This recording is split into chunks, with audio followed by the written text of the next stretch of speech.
Hello everyone, எல்லாரும் எப்படி இருக்கீங்க? இன்றைக்கி நம்ம சேனலில் நம்ம பார்க்க போகிற ரெசிபி காலிஃப்ளவர் பக்கோடா. அதுக்கு தேவையான இன்க்ரீடியன்ட்ஸ் என்னென்னு பார்த்துடலாமா? காலிஃப்ளவர் பக்கோடாக்கு நான் ஒரு பெரிய காலிஃப்ளவரை இந்த மாதிரி சின்ன சின்ன ஃப்ளாரட்ஸாக பிரித்து வச்சுருக்கேன்.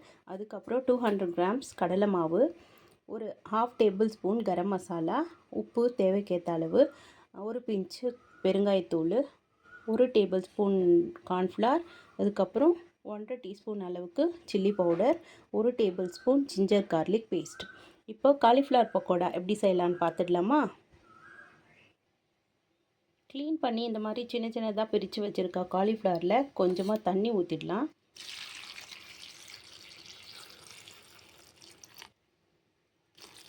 இதில் ஒரு ½ டீஸ்பூன் அளவுக்கு மஞ்சள் தூள் போட்டுடலாம்.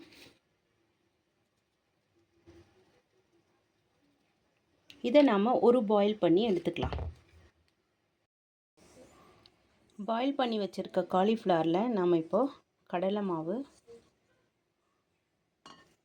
அதுக்கப்புறமா மிளகாய்த்தூள், கரம் மசாலா, உப்பு, பெருங்காயம், கார்ன்ஃப்ளவர் இது எல்லாத்தையுமே ஆட் பண்ணிடலாம். அதுக்கப்புறம் எடுத்து வச்சுருக்க ஜிஞ்சர் கார்லிக் பேஸ்ட்டுமே ஆட் பண்ணிடலாம். இது எல்லாத்தையும் சேர்த்துட்டு நல்லா பிசைஞ்சு விட்டுக்கலாம். உங்களுக்கு தண்ணி தேவைப்பட்டால் கொஞ்சமாக தண்ணி தெளித்து இதில் பிசைஞ்சிக்கலாம். இது பாயில் பண்ணி எடுத்ததுனால கொஞ்சம் ஈரமாகவே தான் இருக்கும். ஸோ தண்ணி தேவைப்படாது. இப்படி தேவைப்பட்டால் கொஞ்சமாக தண்ணி தெளித்து விட்டு பிசைஞ்சிக்கோங்க, ஊற்ற வேணாம்.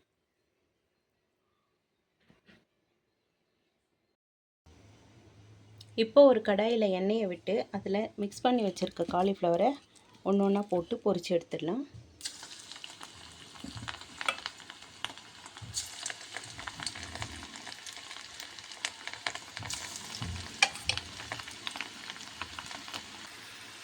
இப்போ காலிஃப்ளவர் கோல்டன் ப்ரௌன் ஆகிற அளவுக்கு நல்லா பொரிஞ்சிருச்சு. இதை நாம் எடுத்துடலாம்.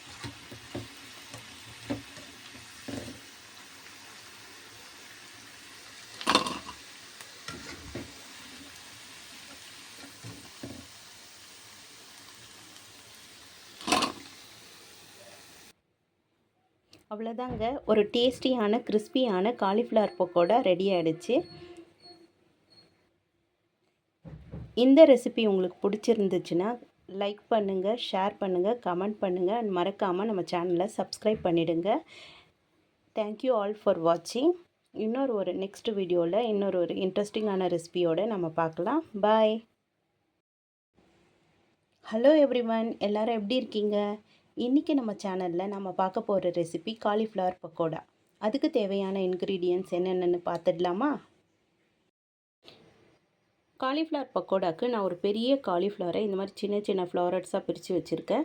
அதுக்கப்புறம் 200 கிராம்ஸ் கடலை மாவு, ஒரு ½ டேபிள் ஸ்பூன் கரம் மசாலா, உப்பு தேவைக்கேற்ற அளவு, ஒரு பிஞ்சு பெருங்காயத்தூள், ஒரு டேபிள் ஸ்பூன் கார்ன்ஃப்ளவர், அதுக்கப்புறம் 1½ டீஸ்பூன் அளவுக்கு சில்லி பவுடர், ஒரு tablespoon ginger garlic paste. இப்போ காலிஃப்ளவர் பக்கோடா எப்படி செய்யலான்னு பார்த்துடலாமா? க்ளீன் பண்ணி இந்த மாதிரி சின்ன சின்னதாக பிரித்து வச்சுருக்கா காலிஃப்ளவரில் கொஞ்சமாக தண்ணி ஊற்றிடலாம்.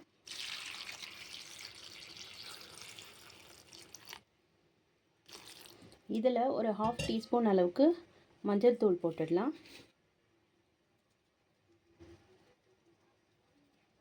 இதை நாம் ஒரு பாயில் பண்ணி எடுத்துக்கலாம். பாயில் பண்ணி வச்சுருக்க காலிஃப்ளவரில் நாம் இப்போது கடலை மாவு, அதுக்கப்புறமா மிளகாய்த்தூள், கரம் மசாலா, உப்பு, பெருங்காயம், கார்ன்ஃப்ளவர் இது எல்லாத்தையுமே ஆட் பண்ணிடலாம். அதுக்கப்புறம் எடுத்து வச்சுருக்க ஜிஞ்சர் கார்லிக் பேஸ்ட்டுமே ஆட் பண்ணிடலாம். இது எல்லாத்தையும் சேர்த்துட்டு நல்லா பிசைஞ்சு விட்டுக்கலாம். உங்களுக்கு தண்ணி தேவைப்பட்டால் கொஞ்சமாக தண்ணி தெளித்து இதில் பிசைஞ்சிக்கலாம். இது பாயில் பண்ணி எடுத்ததுனால கொஞ்சம் ஈரமாகவே தான் இருக்கும். ஸோ தண்ணி தேவைப்படாது. இப்படி தேவைப்பட்டால் கொஞ்சமாக தண்ணி தெளித்து விட்டு பிசைஞ்சிக்கோங்க, ஊற்ற வேணாம்.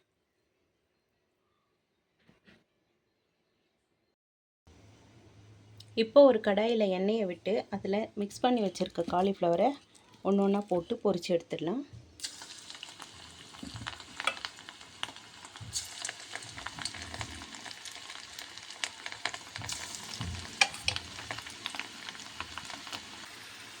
இப்போ காலிஃப்ளவர் கோல்டன் ப்ரௌன் ஆகிற அளவுக்கு நல்லா பொரிஞ்சிடுச்சு. இதை நாம் எடுத்துடலாம்.